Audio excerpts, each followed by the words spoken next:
Brought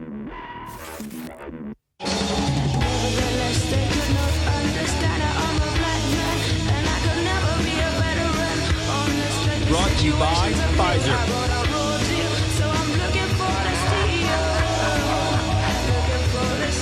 In this video, you're going to see the future. Breaking news. We've got a livestock there. Hello there, you Awakening Wonders. Thank you for joining me for a very special Stay Free with Russell Brand. We're going to be on YouTube for the briefest of moments, let me tell you, because of course the guest today is Alex Jones. Now, Alex Jones, perhaps more than any guest we've ever had, comes with baggage. He comes with a reputation. There are many of you that will hear the name Alex Jones and will just think, Sandy Hook, conspiracy theorist, lunatic. Well, I invite you to take a different perspective on Alex Jones. Consider this. For hundreds of thousands of years, every single community would have had a member that was either a witch or a shaman or a evangelical warlock of some perspective. We need people that move between levels, that seem to communicate from different dimensions. There's no doubt that Alex Jones exhibits some extraordinary passion. And even the first few minutes of this conversation says some astonishing things. And in a way, he's a person that I'm astonished to find myself having this conversation with. I've never had a conversation quite like it. I believe you're going to love it. Because what I want you to consider is that Alex Jones was one of the first people in this space, one of the first people that you'd have heard publicly saying there's a globalist agenda, you can't trust the establishment. Like, so many of Alex Jones's ideas have entered into the mainstream. He's a brilliant person to talk to. He's an extraordinary man. He's very difficult to corral and control. He's the host of InfoWars. He's got the author of a new book called The Great Awakening, Defeating the Globalists and Launching the Next Great Renaissance. The link for that is in the description. We talk about predictions that Alex has made that have come true, and you'll be surprised by that. We talk as well about independent voices being targeted, like Joe Rogan, Alex himself, Tucker, and obviously, myself. We talk about predictive dreams, prophecies, mysticism, spirituality, globalist agenda, Black Rock, Vanguard, current problems and spiritual solutions. I ask Alex if he's ever thought about ending his own life and if he's ever wondered if he's mentally ill. God, love, the devil, heaven, hell. Have a look at just a few of the highlights.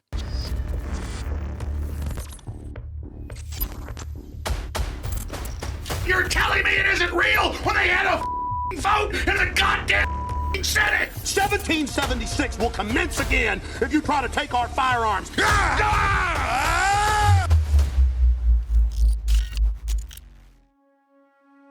wonder if you ever feel fracture and crisis within yourself. I wonder if you've ever felt hopeless and desperate. God touched me and said, you really want to be evil? And I had a lot of really intense nightmares and just a feeling of being alone. But this and that is going to happen, and you're going to go through a lot of pain to do it, but you're going to help trigger the Great Awakening. Piles of manipulative, lying crap! You cowards! Excuse me. What do we do about the people that hear the name Alex Jones and then just think, oh, you know, Sandy Hook? I can't imagine it's very easy to be you. I didn't say the name Sandy Hook for over 2 years before I was sued.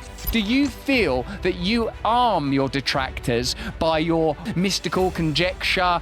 Or is that something you're deliberately doing in spite of the fact that it obviously enables people to attack you? They were all obsessed with mysticism. They were all obsessed with the occult, the CIA, MI6. But this is why the CIA and the Justice Department used me as the first domino. We're going to get Assange and Jones. Once we get them, all the other dominoes will fall. That was 6 months before I got deplatformed 5 years ago. What are we going to do? There is so much power that can be asserted through legacy media. There is so much power of censorship. There is such a strong will to shut down dissent. You see it because we have nothing to hide. Move your angle, relax your perspective, pull back, open your mind. I wonder if you've ever been concerned that you are mentally ill. We planned to have 15 minutes at the top of this conversation that we'd be able to stream everywhere, but this is Alex Jones and it's just impossible. In this conversation, you'll see Alex Jones like you've never seen him before. This is a conversation you do not want to miss. These conversations we stream live, so if you want to become a supporter of our channel, join us on Locals by pressing the red button. You get access to a variety of things, including advanced interviews like this. Now, as I say, none of this could be put on YouTube, so if you want to see the conversation with Alex, please join us over on Rumble now. Click the link in the description. Join us over on Rumble for a conversation that's blown my mind. I'm still descending from where I was sent to by that conversation. Alex, I'm so grateful to you for joining us today. Thank you. Russell, it's amazing to be here with you. The first time we talked was 11 years ago, and I got a chance to meet you here in Austin, and wow, has the world changed. And I wish that I wasn't a trailblazer and a maverick. I wish that when I was reading Club of Rome and UN, global government, Rockefeller Foundation plans 29 years ago when I first got on air, I wish that it wouldn't have all come true. And so a lot of people, saw me as a pessimist or very negative or a science fiction writer. But if you go back to what I said 25 years ago, 10 years ago, 5 years ago, it's unfortunately all come true because there really is a global corporate BlackRock, State Street, Vanguard ruling elite that has over 80% of the wealth of the world. And now they want full control. Now they're announcing they're going to start cutting off the water supply, cutting off the food supply. You will eat the bugs. So they're the dystopics pushing this and doing this. They're the ones that have decided they want all the wealth and really life for themselves. And they want to use us as the guinea pigs as they try to get their holy grail, which is life extension technology and immortality. That's why so many of their top people at the World Economic Forum have said that the future is not human and that we're basically useless eaters. So this is a very Hitlerian stuff coming out of the ruling elite, but they promise to depopulate every group, everybody, except for the chosen few that go into the future as this new super sapien that's reportedly going to biomechanically merge with machines and become a demigod. Now, Alex, before we get into your broader perspectives, and because I'm fascinated and excited to speak to you about that, it's almost an Alex Jones meme. In fact, it is one, sort of like the number of times Alex Jones has been right. Now, I'd like to sort of just talk about, just briefly sketch out 3 to 5 of the clearest examples of where you've said there's a financial elite, there's a global establishment with an agenda that is transcendent of democracy, all ideas that you were at the very forefront of. But and I also want to ask you this, because it's a question I consider myself a lot. Is this: I know that you have a massive audience of people that believe in you. Similarly, there are people that will say, no, Alex Jones, Sandy Hook, crisis actors, and will never be open to you. Sometimes when I'm talking, I think, I know there's people that believe in me, and no matter how I'm attacked by the establishment, no matter what tactics they deploy, they'll say, Russell Brand has always spoken out against power, not always, but certainly in the last, 5, 10, 15 years or whatever. There's no way that the attacks on Russell Brand are not connected to those, to his stance on, say, Big Pharma, the pandemic, the military-industrial complex. But sometimes I think, what do we do about the people that hear the name Alex Jones and then just think, Sandy Hook, $1 billion. So in order to sort of almost simultaneously address the idea of detractors and to give us a sort of a platform to start on with some degree of confidence, bearing in mind we're still on YouTube at this point, can you give us, because I know that, the same is true of many of the people that I consider you to be like an evangelist and a shaman, actually, that you're a peripheral seer, and like anyone who operates in liminal spaces, there's going to be craziness. I can't imagine it's very easy to be you. I know you feel the world very strongly. I know you have a good deal of passion and intensity in you, and I identify. But just to start us off in a place where, because it's so easy to proselytize and for you to evangelize, can we start off on a few examples of, look, 20 years ago, I told you this. Now that happened. 15 years ago, I told you this. Can you give us a few examples of those things, Alex? Because, for me, this is a time where we need to start creating a consensus for all of the anti-establishment thinkers in the world, so that and I think one way of doing that is for us to show a degree of reason. So can we start off with that, mate? Absolutely. And just to mention the Sandy Hook thing that you brought up, I wasn't deplatformed 5 years ago because of Sandy Hook. They just said, we're taking him off. Tim Cook of Apple led it. He gave interviews on Vice and admitted that he got together with the heads of the other tech companies, and I was banned on over 100 platforms in 1 week. And then that backfired, so they went and back over my timeline and then dredged up a few things I said out of context, and then had PR firms, they now admit, announced that I was doing things I never did or never said out of context, and then sued me. And then the judges in both jurisdictions found me guilty, just like Trump's been found guilty already by the judge, no jury in his New York fraud trial. So since when does this happen? Since when do we not get juries? So we now know from the congressional weaponization hearings that it was the Justice Department and the CIA, even when Trump was in office, he wasn't running a lot of things, that were targeting me, the same folks that targeted Julian Assange. And thank God I'm not in as bad a position as he is. He is really the guy we should all be praying for and supporting with the hell he's gone through. So I see it as blessed that I'm not in solitary confinement for 7, 8, 9 years like him. But now in hindsight, all of that was synthetic. It's a straw man. And I challenge people to actually go find the things they say I did, that I sent people to urinate on children's graves, that I sent people to their houses. No proof of that was ever shown. I barely ever talked about it. They put into evidence like 21 minutes of guests on the show and callers over many years. There were periods where I didn't say that the name Sandy Hook for over 2 years before I was sued. So they tried to make me the Sandy Hook man to inoculate people. So when they heard my message that was so popular at the time, in 2016, 2017, I was as big as Joe Rogan is right now. I had the biggest, not just political show, but the biggest show, over 30 million viewers one way or another a day.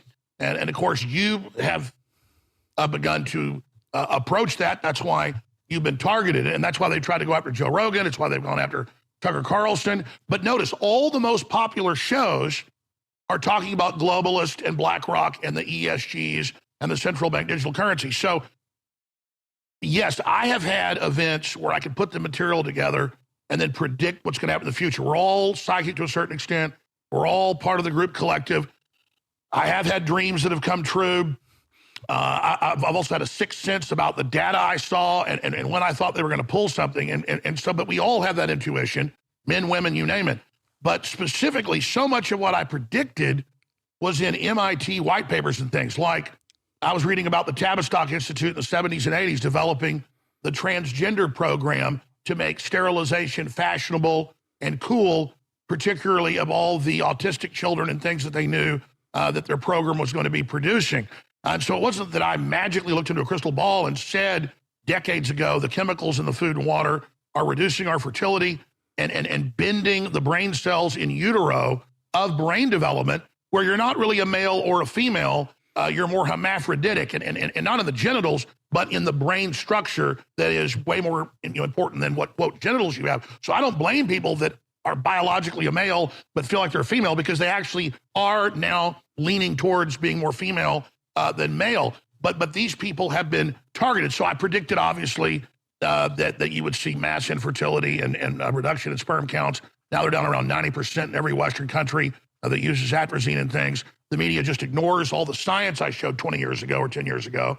And they just look at me saying, I'm sick of them putting chemicals in the water that turn the friggin' frogs gay. Then, of course, there's other examples. 9/11. I came out in March, April, May, June, July on my radio show and my local access TV show. And I said, call the White House. They're going to blow up the World Trade Center. They're going to blame it on bin Laden. They're going to invade the Middle East. And then later, they're going to use the police state they set up all across Europe and the U.S. and the Western world against the domestic populations. Because I was reading Dick Cheney's Rebuilding America's Defenses from 2000 document. And then I was seeing them on the news saying, terrorists are about to strike. When they strike, you give your rights up. They were showing bin Laden on TV saying he's about to get you. And then, yes, I've never really told this before. I began to have a recurring dream in March of 2021 of the World Trade Centers on fire and collapsing. And I told my wife at the time this. But I also then started seeing, once I had the dreams, I started seeing them. Well, wait, they're saying bin Laden's about to attack. And we knew from the FBI informant, Ahmad Salam, who also worked for the CIA, that the feds had cooked the bomb, trained the driver, let them attack the World Trade Center in 1992. So I was able to put together that was going to be their next target. And so I did dozens of shows that they tried to remove off the internet, but you can still find large clips of it, where I said, call the White House. And I put the number up. And I said, they're going to blow up the World Trade Center, and they're going to blame bin Laden, and they're going to invade Afghanistan. Now, simultaneously, and I've since talked to Chris Carter before, and he was going to come on the show, but that never happened, the creator of the X-Files, he ended up reaching out to me and he also gave interviews and said, Alex Jones is right and stuff in 2016. And he said that new X-Files they put out, the talk show host character was me. He talked to Variety, all of it. And the point is, this is the influence, not about me, but it's about the story.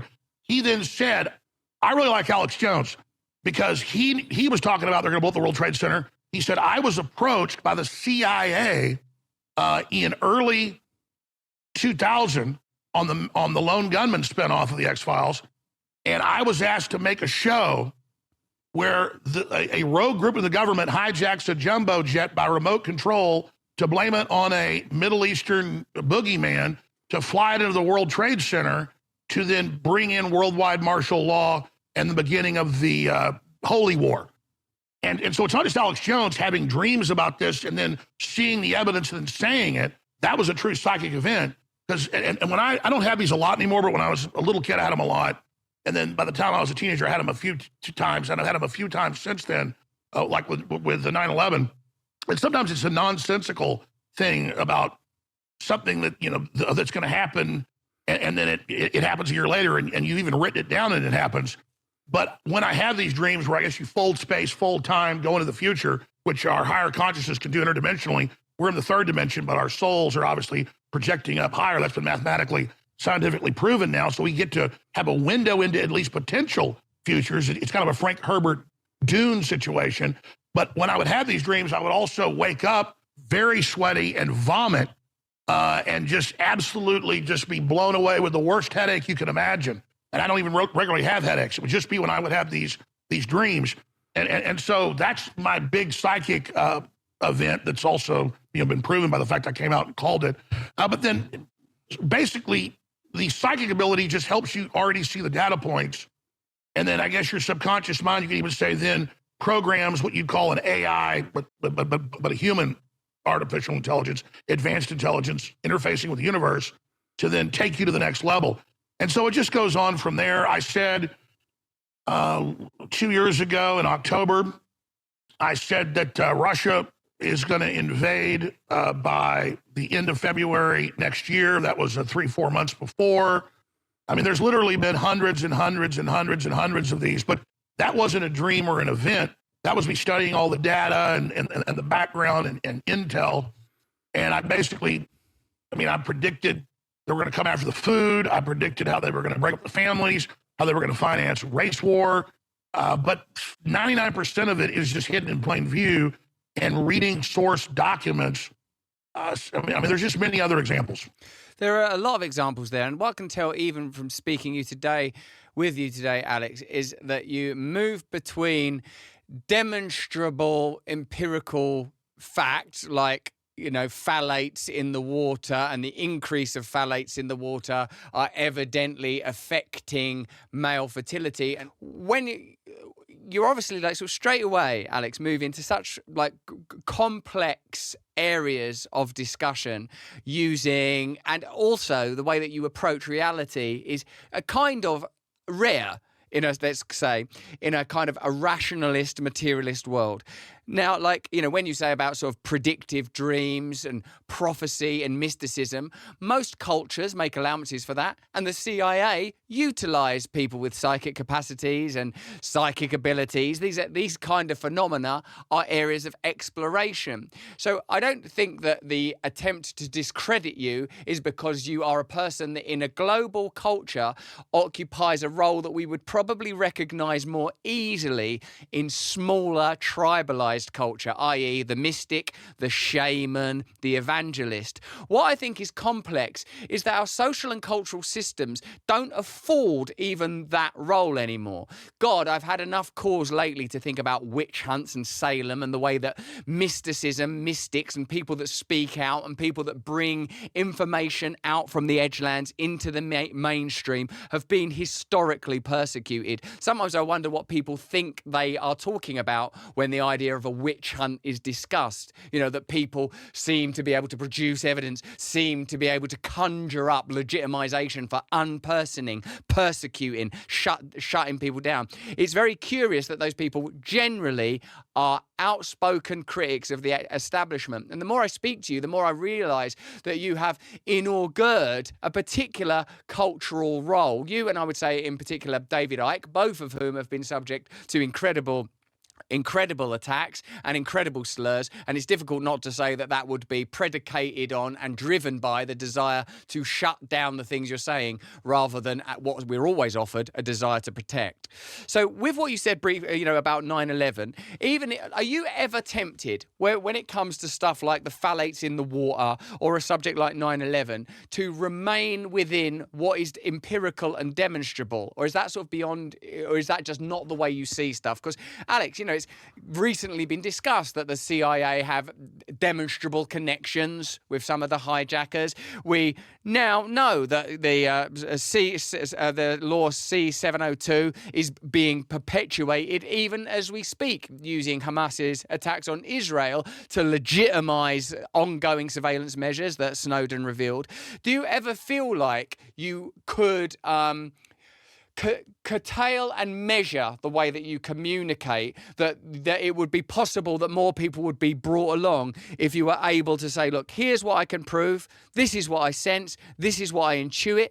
The mystical component of human beings has been shut down for a long time. We're demystifying humanity in our rationalist world at the expense of the ability to emotionally communicate or to transcend or to look for new solutions. And believe me, I agree with you that we're at an apocalyptic, precipitous moment now, I think more than ever. And the reason I've always remained open to you, in spite of a dominant legacy media plainly trying to attack and discredit you, and the sort of miraculous moment when Trump ascended into office, where you were given that incredible access and fated, and indeed that you are a sort of an imprimatur of the Joe Rogan model. And it's nice of you to say that I'm somewhat a figure that exists on those countercultural margins. And I can say for sure now that what happens when you occupy those spaces is you will be attacked at some point. They will find a way to attack you and shut you down and make it look as credible as possible. They'll find where you're weak. And to hear you speak about your own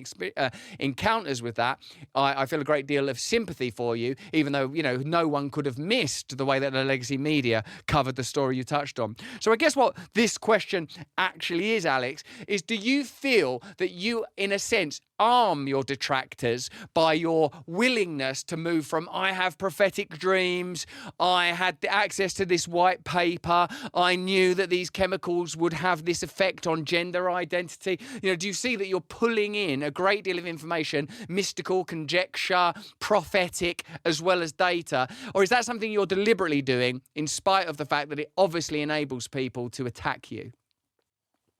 Let's unpack this.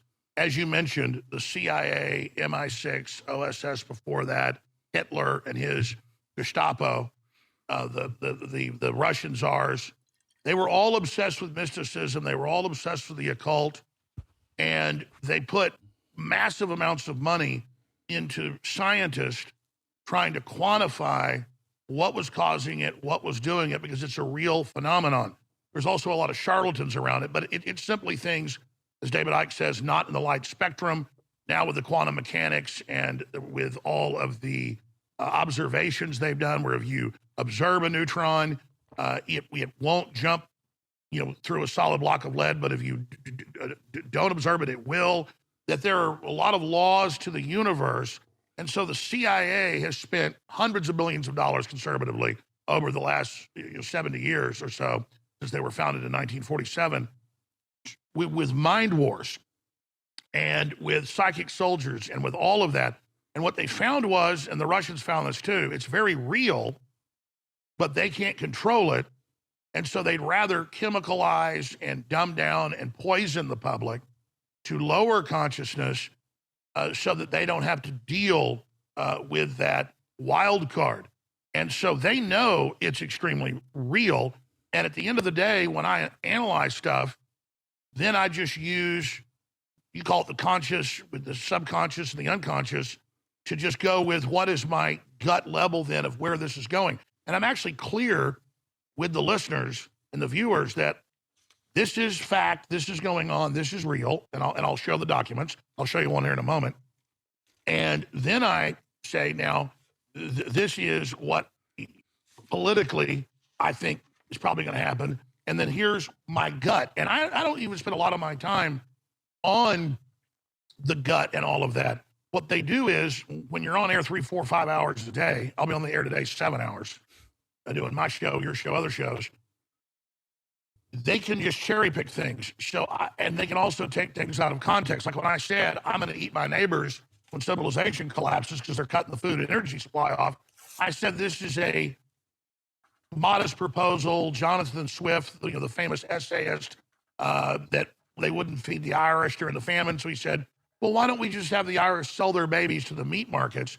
I said, this is a analogy or a warning of, does the left or people going along with the collapse of civilization and this post-industrial world that they admit they're building or setting up right now, this great reset, that it'll be like Viggo Mortensen's The Road, or it will be, something very close to that, and that those of us that know how to, survive will literally have to end up eating your ass. Well, they just said Jones has total meltdown, goes completely crazy, and says that he's going to eat his neighbors. Now, I knew when I did it, they were going to cut the front off and then deceptively put it out. So sometimes I calculate, particularly as I've been on the air almost 30 years, I do that more and more. That was completely calculated. I didn't tell the lie.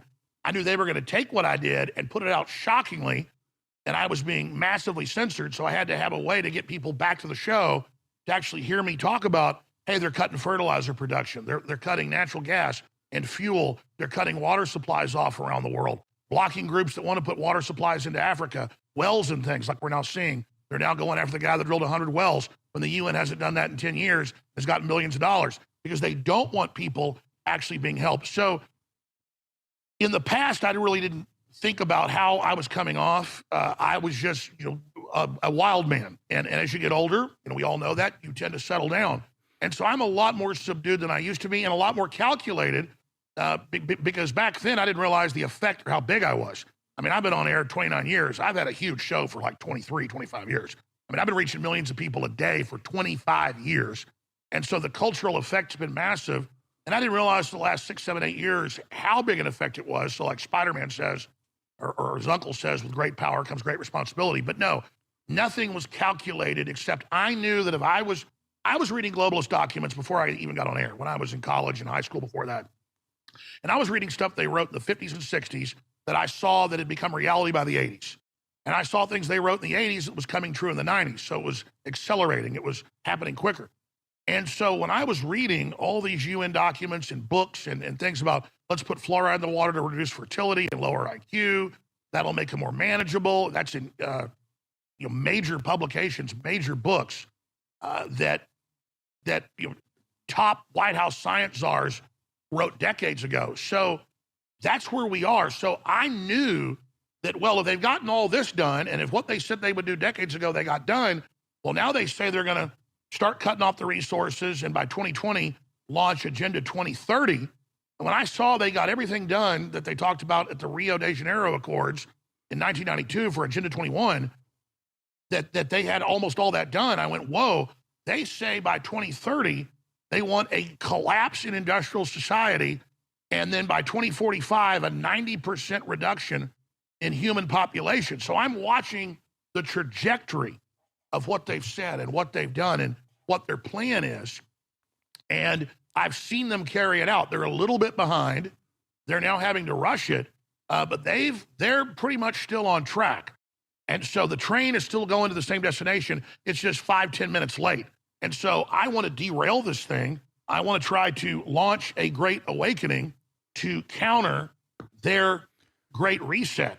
That is the war for the world, because this is Hitler 10.0 is what we're facing, where they deindustrialize, break up families, drug and dumb down, weaponize the culture, atomize society, isolate people, and then create a eugenics death cult, suicide, euthanasia cult. I mean, this is basically THX1138 meets Soylent Green meets 1984. We've all seen those Venn diagrams where it has all the dystopic books, Fahrenheit and Brave New World and 1984 and V for Vendetta. And then at the middle of it, it says, you are here. And so that is literally what the globalists are doing. In fact, I would call them the transhumanist dystopians, because they want to build a dystopia for us so bad and make us hate ourselves and make us think we're killing the earth that we commit internal suicide and cut off our life force and invert our life force to be successful and strong and stewards of the earth and build a beautiful planet and go off planet and just do incredible things. We're in a larval form right now. The eye has not seen, the ear has not heard what we're going to do, what we're going to be part of. And the globalists know the potential of humanity. They want to steal that potential. But if things stay laissez-faire and open, and there's a free market of ideas, humanity is going to transcend to the next level. Then there'll be a challenge there. We're going to transcend, again, all the way to the 12th dimension until we merge with the Godhead. But we've got to be prepared and put through those levels before we literally enter nirvana. And talk about dreams. I have had dreams, not the future dreams, but dreams with the Watchers, the angels, and they take me around and show me the universe, show me destroyed cultures, show me just fantastical things no one's ever seen in a movie, ever read in a book. But they say you can't show people this, you can't talk about this, you can't give the specifics of this, and it's unimaginably awesome and incredible, and just energy fields, energy planets, just anything you can imagine. And then they go, and don't worry about death, you are eternal. Worry about where your energy resonates. Have a taste of this. And it is total completion, beyond ecstasy, absolute no time. You're like, I never want to leave here. This is so satisfying. And then God says, yes, and now you will oversee with me all of the lower levels that are growing up towards us in our garden, and you will be able to see the endless beauty and competition and freedom. But the one thing you may say is a sin, God says, and it's not. God says, I've done this, but the one thing I feel a little guilty about, this is God's only guilt, this omnipresent, all-powerful thing, is that I want to experience the universe through other sentient beings that have the seed of the universe in them, as Gandhi talked about. You are the potential little g God, and I want to not be alone, and I want to experience free will. But because we give people free will and other creatures free will, then they have a potential to be destructive and try to build their own universes and break away from us, and it basically never works. Look at these billions of other failures that I thought they might make something better. They never did. And then God says, the only thing I don't know is where I came from. I am just here. And so help me discover where we came from. And also understand we've created this multi-layer system so that even though creatures fail and fall into lower dimensions and fall in these other realms, they actually do, in endless infinities, have a chance to basically percolate back up and be given redemption. And I'll be attacked by classical Christians for that, but that's what I've been shown by God. And I don't want to go back down and come back up. I want to go up, and I want to stay up, and I want to go all the way to the top. I want to merge with God at the 12th dimension. But I've got to be sanctified, purified, and ready for that. And the third dimension is the main launch base to all the other levels. We can't make this great, fantastic, controversial, crazy content without our partners. That's why we've once again, with pride in our crazy hearts, teamed up with, it's Sticker Mule to create this, get me in here, limited edition sticker pack. There are 6 stunning designs that are only available in this pack, and they're all made with Sticker Mule's, I'm going to say this and I mean it, magic touch. Sticker Mule has 10,000 of these packs. That's right, 10,000. 10,000 ready to deliver to your address absolutely free. Have you had yours yet? If not, just go to stickermule.com/Russell and fill out the form. Then you've got these stickers, and that's that. They'll be yours then, and no one ever can take them away from you. stickermule.com/Russell. Fill in the form. Now let's get back into our content, because this world ain't going to change itself. Alex, it's very profound and beautiful to listen to you. I'm trying to track my numerous questions, even ones I've already asked. And as I listen to you, I see that what you intuitively, organically, and indeed after 30 years of broadcasting professionally do is you're able to trust yourself and communicate on a good many levels. When you describe that Luciferianism, the idea that a small portion of the energy of the divine can be reappropriated and purposed towards lower consciousness, a low frequency agenda, I'm very sympathetic to this.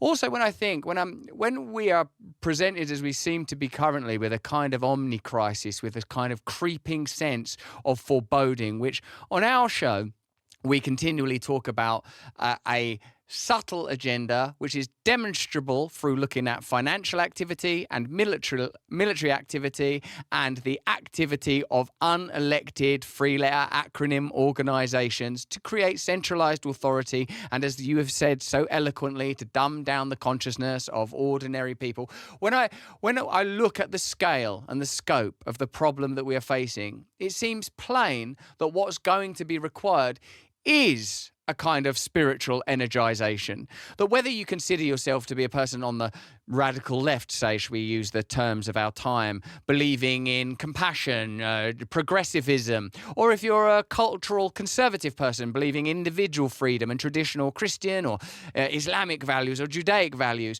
it seems that in order to move beyond the level that we're at now, just in terms of the framing of our current set of crises, and in order to inspire change, and indeed to galvanize people, even if you look at it only in terms of what's demonstrably true, sets of interests that were observable during the pandemic period that benefited from being able to regulate a population, encourage, and in some cases mandate a population to take experimental medications, censor and shut down conversation and communication, including the delegitimization of demonstrably credible scientists. It's clear that what we need as a population is a sort of almost a new resource. So when you describe layers of consciousness and what sound to me like shamanic experiences of different levels of reality, which are, these kind of visions are in the Old Testament, they're in the Quran, they're in even the writings of Rudolf Steiner. These are kind of ideas, and in sort of Aztec cults and Mayan cults and Egyptian mythology. It's an omnipresent archetype and vision, and you're absolutely right. And I suppose where I'm getting to is it's very difficult because if you discredit the idea of somehow conflating mysticism with anti-establishment politics, that it's something it's easy to condemn because it involves language that by its nature colourful and often beyond rationality. But beyond rationality is not the same as irrational. And what I think is really challenging in this space is to say, wow, on one level, this relates to the incarceration of Julian Assange and the exiling of Edward Snowden. It relates to a forever war mentality. It relates to redundant democracies. It relates to true power being inaccessible to ordinary people. And as you said at the beginning of our conversation, the astonishing power of groups like BlackRock, Vanguard, etc. But also, I know that where you see this is through an occultist lens also, layers of reality, the limitations of the senses. You cited briefly, and I know a lot of people that loathe this kind of stuff when people talk about double slit and quantum physics in a mystical way. I know that angers people, but really what we're experiencing is our models of reality are breaking down. There are crises all over the world. Solutions are required that are beyond the paradigm that we live within, and we're prevented from having those kind of discussions. Go, Alex. Well, I mean, that's what all science is based on, and it all goes back to the occult. All occult means is hidden, and so we're looking for the hidden. We're trying to actually illuminate people, and then you have the classic Illuminati that's claiming it's trying to illuminate, but is actually trying to block it. But you boiled down my whole rant in 30 seconds earlier perfectly. The Luciferian energy says, I'm going to use all this divine and carve out my own thing, and then basically create my own universe with my own followers, but then I've got to limit their free will. Whereas God says you all get free will, but then God says, is it bad that I gave people free will? Because that actually then allowed a lot of evil to take place. And that's what the Satanists or Luciferian will always say, your God allows all these bad things to happen. Well, that's what happens when you allow freedom. But then the universe would be a dead, empty thing, or I guess with just a bunch of plants growing on it, or things that don't have higher consciousness, at least on the surface, if God did not give us this. And so the science we have today, if you showed an ancient Greek or Egyptian, they would say we were gods, but we're not gods. We just have what people envisioned as godlike power. People envisioned flying ships. People envisioned, flamethrowers. People envisioned hydrogen bombs. People envisioned a lot because there was something in the space-time continuum that we knew was already real because it was a potentiality. Also, the universe, as we know, is a lot of things, but it's also a loop or a figure eight, and it's always coming back. So there's a psychic wavelength from the future bouncing back at us now, and that's why we have such a feeling of dread, is because we've been on the wrong path. In fact, I wrote some notes before I came on. I had no idea you would go there, but the first thing I wanted to say is we are at the end of an age, and the system knows that, and they know currently the trajectory is humanity freeing itself. That's why they're trying to create an end of history now. They're trying to manifest all this Armageddon stuff to preempt what they think is coming so they can control it. And they're not controlling it, and they're never going to escape the things they've done. And of course, mainstream media says there is no God, you have no free will. But when we got the WikiLeaks of these thousands of top Democrats, they're obsessed with Thelema and with Aleister Crowley and with the occult. And you look at them, they're pathetic. And the videos of their rituals that have come out, they're just weak people trying to pretend they're God by being selfish. And you don't do that. You get closer to God by being selfless and by dialing into the universe and accepting it. And these people are cowards. They're greedy. They want to steal the future, and they're not going to get away with it. They're going to hurt a lot of people, and they're going to commit a lot of crimes. But in the end, their destruction will be their own, because they will be cut off from God. And from what I've seen and read and studied and know, hell is not some description of burning fire. And it's being cut off from the real universe, the real multiverse. And you don't want to be cut off from that. And if you make the decision to go create your own system, and you decide not, and I get with the Luciferian, well, that's a slave master. And okay, well, the slave master gave you total freedom to go build your own thing. And then once you build it, you just built hell. And that really sums up everything. Wow, Alex, I want to ask you a few basic kind of, like, this is, I know you can answer questions simultaneously, so let me just tell you what comes to me when I'm listening.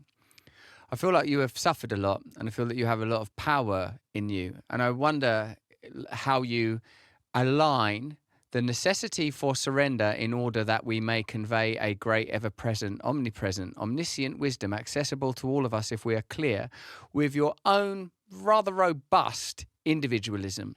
I wonder if you ever feel fracture and crisis within yourself. I wonder if even under attack you've ever thought about ending your own life. I wonder if you've ever been concerned that you are mentally ill. I wonder if you've ever felt hopeless and desperate given the escalation of these crises and the way that you have been attacked. You know, God does things to me. I'll just say this. I'm not trying to brag. It's just you asked the question. I'll wake up at 3:35 in the morning or whenever it is, and God will say, the Spirit will say to me, you know I'm completely real. I want you to get up and walk into the kitchen, and it is going to be 3:36 exactly. And this has happened to me hundreds of times, hundreds since I was a little kid. And I walk in, and it's always the exact number. Now, you can say, well, I've got an inner clock, whatever. We know that butterflies can fly from central Mexico all the way to central Canada and then lay their eggs and then fly all the way back. How does it know how to go to Mexico? Well, how does it know how to go 3,000 miles? It knows how to do it, or 2,800 miles. Seen documentaries on it. It has magnetic cones and rods in its little tiny brain that operate off the electromagnetic fields of the Earth, but they also have ancestral memory as well that's been passed on. And so their bodies are a third-dimensional manifestation of that spirit energy, and so that energy is even in them. That's how the ducks, the geese know how to do it. That's how hummingbirds can fly from Georgia all the way to Guatemala, little bitty birds over the ocean, thousands of miles, and land in the same tree that they were born in, or the same tree that their parents were born in, okay? So that's the power of this. And all spiritualism is tuning into the fact that Humans have massive amounts of cones and rods. The only other thing that has more of them is whales. I mean, you know, a dolphin's brain's way bigger than a human's, and they're incredible. And so you have to understand that we have all this. We're a transceiver, and the priest class has tried to get in front of this relationship with the universe and God, and then they create these dogmas to control people instead of going directly to God. And so that's what I'm trying to get at here. And so, you know, obviously there are 7 deadly sins, but the Luciferian sin is pride. And you've been around the block, Russell, and I can tell that. And I can see when you were younger, I could see it in your eyes. When I was younger, I dialed into that Luciferian energy, the pride, the strength, the will to get any woman I wanted, kick anybody's ass. If I just turned it on, it was like a ring of Mordor. And I took that off when I was about 18. Only had it on for about 4, 5, 6 years. I wasn't a Satanist, but man, I attracted the Luciferians and all the rich people like, you know, Maz the Flame. And then I was able, basically God touched me and said, you really want to be evil? And I had a lot of really intense nightmares and just a feeling of being alone. And God said, you can have all this earthly power, but you're going to be alone. Do you feel the Holy Spirit being removed? We are unplugging from you. We're leaving you. You're becoming a Satanist. And I went, no. And then God said, okay, I want you to start doing this, this, and that. And I was like doing it. And it was like, don't have sex for like a year. Cause I was, you know, not as famous as you, but I was, you know, chicks almost every day. And literally then I was like, okay, go get on the air, you know, fight to get on the air, talk about this, do this. And then I've been on there about 2-3 years. And I had this really incredible psychic event after I'd done like 2 hours on my Access TV show. And I was in this restaurant, it was closing down. Nobody was in there. I finished eating. I wasn't on drugs, wasn't drinking. And it was just like the walls opened up and it was this big energy. And it said, all right, I'm about to hit you with a major download in your mission, but this and that is going to happen. And you're going to go through a lot of pain to do it, but you're going to help trigger the Great Awakening. And I've talked about this 20 years ago. Okay. And then now look, I'm credited, and it's not me, it's God, it's through the universe. I said 20 years ago on air when I was ready to talk about it, about 7 years after it happened, I talked about it in great length for like an hours on the show, how I was going to help through our audience trigger the Great Awakening that would then produce all these other incredible people who were asleep, who would be even more articulate than I was, and that was my mission. But then I had to be ready to be destroyed, probably killed, and I hate to prophesy that, but I had to be ready to be tortured, ready to be in prison, ready to be killed if I wanted this mission. And I said, I want the mission. And it was like, bam. And then the dream started, the discernment started, the knowledge started, and then I've had 2 or 3 other times where it's like you're brought in to be commissioned to another level of the military, and it's a spiritual event. And just like the devil psychically has you sign a contract, but God does it through free will and says, okay, here's the next mission. Do you want it? I'm going to show you all the bad stuff. Are you sure you want this? This is your mission, should you choose to accept it. And I'm like, I want the next mission. And just in the last few months, I've had that happen again. And I know it's totally real. And so I'm just extremely blessed. And I'm just like one thing. You know, I was flying in to do an interview with a very well-known talk show host that should air soon on a private plane they got us. And it was bad weather, and it was violently flying around. And you know, the pilots were freaked out, and they had to not land. They had to go back, maybe find another airport. And I was totally calm. And my wife was totally calm. And when we landed, she said, what were you doing? I said, I was preparing if we died to ensure that my energy goes to God. I was like, my energy's going to God. I'm totally ready to die. I'm not suicidal, but I was just very zenned out. I'm like, I'm ready to die. Thank you. The mission's now over. I feel sorry for the pilots, but if I die, and I just focused, I'm going with you. I'm going with God, via con Dios. And of course, we didn't die. But the pilots were like totally freaked out when we landed. So that's what we're talking about. And that's what it's all about. Oh, man, that's pretty terrifying, Alex. You know, I feel like one thing that perhaps would be an interesting way for us to continue our conversation is by acknowledging that we live in a materialist and rationalist culture that by its default nature excludes the possibility of the mystery, excludes the possibility of the cult, except for where it might be helpful in controlling people. We come from, and for hundreds of thousands of years, and I'm sure by your reckoning much, much longer, we lived in cultures where the mystic was enshrined, and still these words like saint, prophet, mystic, rishi, seer, druid, witch. These words still resonate. This is a role that human beings have long required. We recognize, as you said, when discussing the great capacities of members of the insect species and ornithological wonders of hummingbirds, that there are layers of reality that animal species receive and understand, that there are types of information that are beyond our ability to receive because of the limitations of the senses.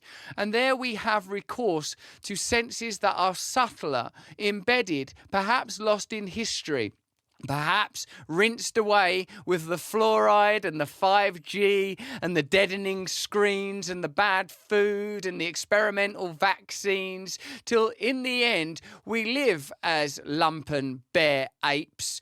Similarly, our humanity itself is being stripped away, our ability to laugh together, to tease one another. Aspects of sexuality are maligned and condemned. I'm not talking about aspects of sexuality that are harmful. Of course, love and consent and generosity and kindness are unassailable, incontrovertible aspects of reality.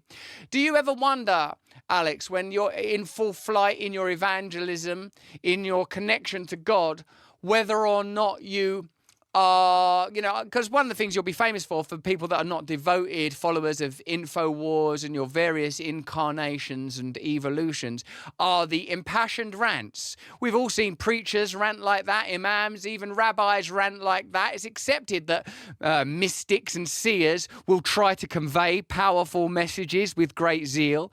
Do you ever wonder whether or not enough is being done, and this is not based on my personal experience with you, where it's not a claim that I would make, to convey the necessity of love, the necessity of acceptance? Even what do you think it means in Christianity when it says stuff like resist not evil and love thy enemy?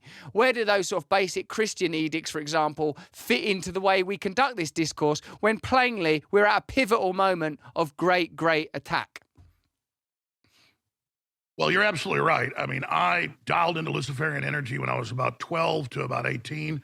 And I wasn't really conscious of it until I began to understand it and why all this was happening, because I was getting recruited interdimensionally by the other side to be, a soldier of evil. And then when I pulled away from that, I began to understand what was happening, but I wasn't really reading it in books. It was happening organically. But instead of following Luciferian energy, I was following kind of my Earth suit programming of I'm the man, I can get it done, and I'm going to be aggressive, and I'm going to overrun the bad guys. And so it was a barbaric energy with an intellectual message that was very attractive to a lot of people, also scared the establishment, and there wasn't enough love. And I do think love is way more powerful than that, and that's the higher levels. That's what comes from God. And so I've tried to not blow up on air, to not go into those rants. I mean, you've seen some of them, because when you really get into the flesh, you can see some of the videos of me, hadn't happened in about 6, 7, 8 years, but like, oh, little demon just popped up. That's really scary looking, the guy that plays the Joker can't do it that good. And so I realize that anytime my energy gets to a level that I look like Jack Nicholson in The Shining, that it's time to, and people see it, they go, oh, that's scary looking. And that's nothing. That's just the flesh. That's nothing compared to the Luciferian energy. And so, yeah, it manifests. And so I don't have that big boiling, aggressive fire. I could turn it on right now because I've denied it.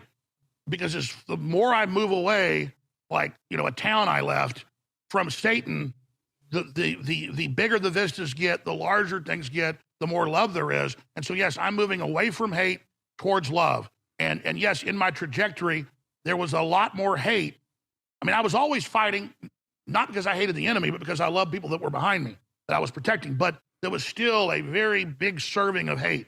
And now I actually feel sorry for the globalists and don't even hate them. But the hate was warming in a way. I have to say, I love God and I love love, and it's way more powerful. But sometimes I still, kind of have a desire to just dip back into that hatred.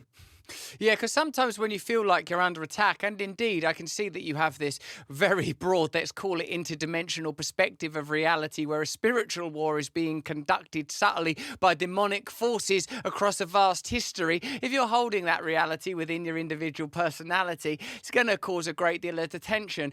Maybe I have a different kind of experience. Plainly I do, but to give you my insight, it's like for me sometimes I feel like I could fall inwards into total despair, that it feels like this is too vast. Because, again, so that we can keep a wide audience, those people that are interested in the occultist, esoteric aspects of this, that which is extrasensory and divine, those that are looking at this from a spiritualist perspective, as well as those that like to stay in the rationalist domain, the interests of the military-industrial complex, a globalist agenda that's observable, the kind of things that were revealed during the pandemic period that I believe converted a lot of people. I will say that even when I look at it on that strata, even if I look at this as just the financial interests of dominion or terrestrial interests of earthly individuals, we started off with the Black Rock and all that kind of stuff. Even when I just look at it on that level, I think, what are we going to do? There is so much power that can be asserted through legacy media. There is so much power of censorship. There is such a strong will to shut down dissent. Many people say, I'm watching our chat now, like that in a way Alex Jones was not only the augur of a new kind of countercultural narrative that was beyond left and right definition, even though it was heavily condemned as being right-wing in the same way that lots of things are when they're anti-establishment, curiously. There was also a kind of a piloting of how do you unperson a prominent voice. Now, clearly you've got enough fire and brimstone and, as you described it, warming rage within you still to get you through. I sometimes feel despair. I sometimes think, my God, the media are so powerful. The government are so powerful. They can bend and manipulate the judiciary.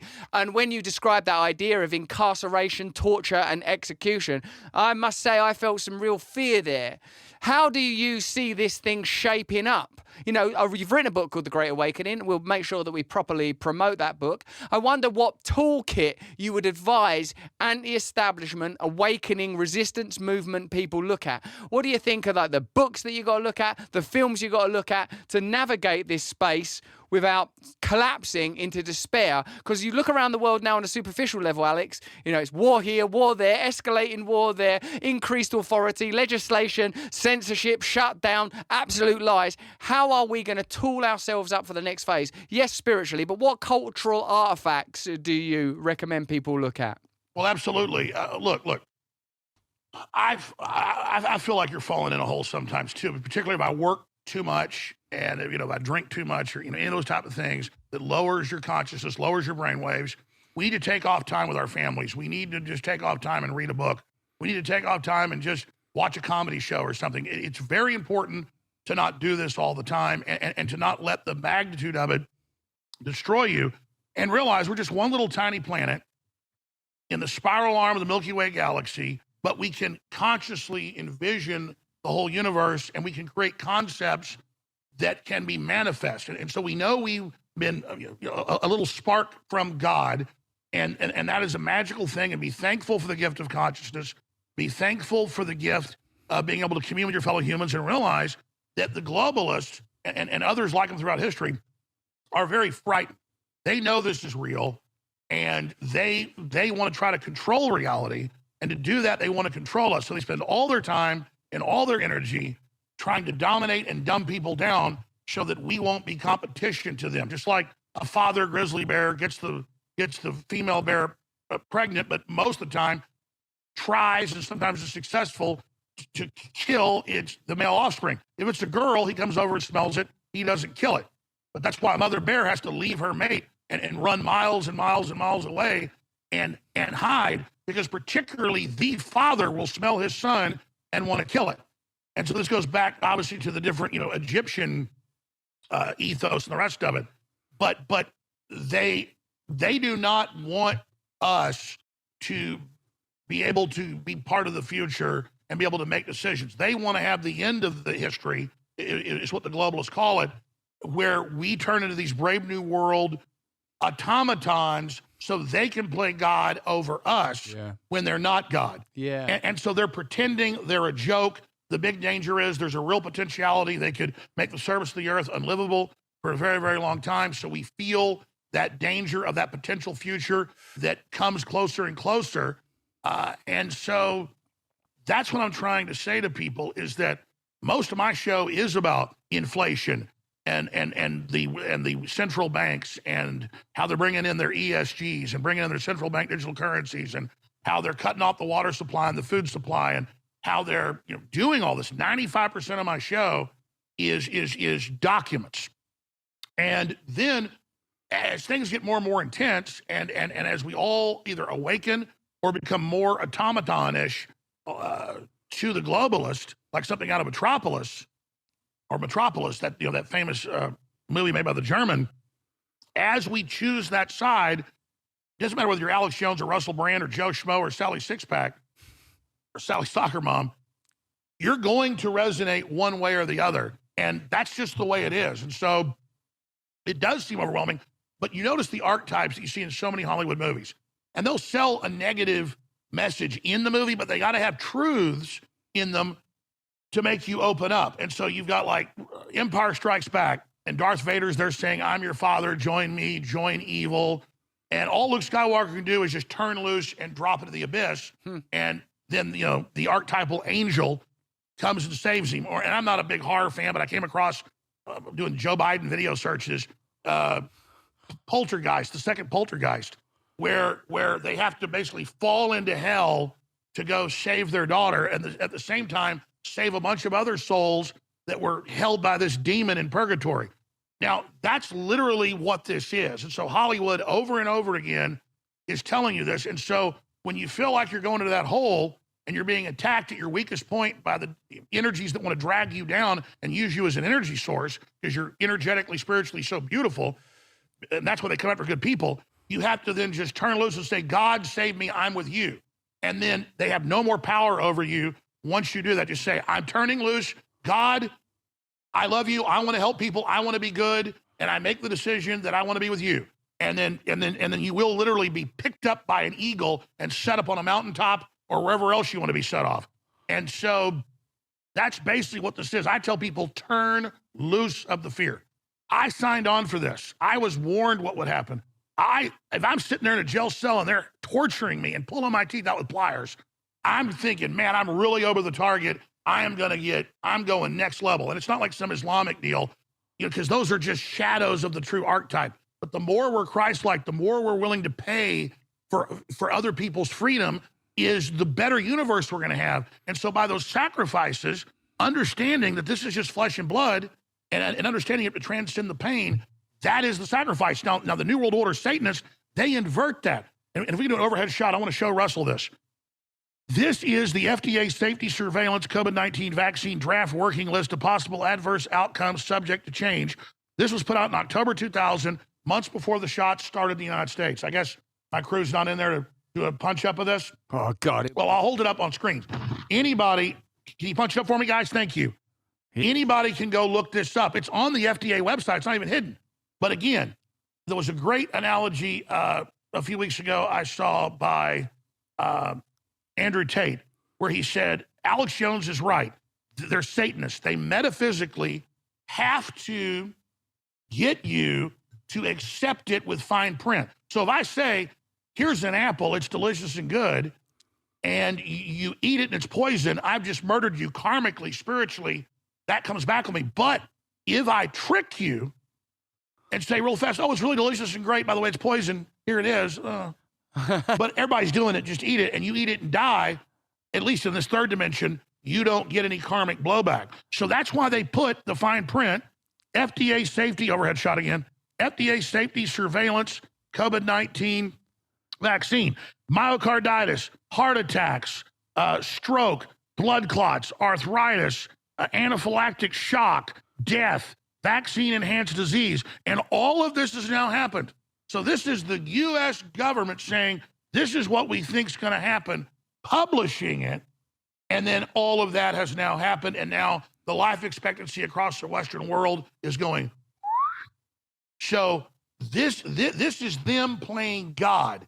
If they want to be God, they've got to believe that they are the angel of death, and they've got to give life, and they've got to take life, and this is all the globalists setting themselves up as God and beginning the great depopulation, the human sacrifice to their God. Instead of sacrificing themselves in good work and helping poor people and building society and literally getting down in the trenches, they're going to sit back on their private jets and their huge palatial mansions and tell everybody else, you can't have children, you can't have a car, you can't have an air conditioner, you can't travel, you can't have a job. In fact, you're going to eat bugs, and we're going to sacrifice you for the greater good of the earth because you're garbage, because you're a useless eater, because you're not essential. Well, I tell Bill Gates and Klaus Schwab and all of them, you're not essential, and we can physically look at you and see the evil shining out of you, and you will be cut off from God. And they know it. They know, and they want to claw and drag as many of us with them as they can, and they're not. They're going to be cut off from the universe forever. That's some powerful stuff from Alex Jones. That concludes part 1 of our interview today. To get your copy of Alex's new book, The Great Awakening, Defeating the Globalists and Launching the Next Great Renaissance, click the link in the description. Now, until tomorrow, we're going to leave it. But tomorrow with Alex Jones is even more incendiary because, of course, we're talking about Israel, Palestine, global conspiracies. Have a look. I think this whole thing's extremely dangerous. I want to be clear. I was not saying that. Go on, sorry. I was not saying that. Do you think that because of independent media voices, whether that's Joe Rogan, Tucker, yourself, that the plan for the pandemic was interrupted? So now they're really horrified of Trump because they are definitely scared of him. Decentralized. Is that something that we can offer the world? Because in a sense, otherwise, Alex, we're giving more and more apocalyptic visions that still seem to be conveying a terrifying endgame event. We're at a mega turning. We're headed towards a singularity. They're threatening the end of the world if they don't have control.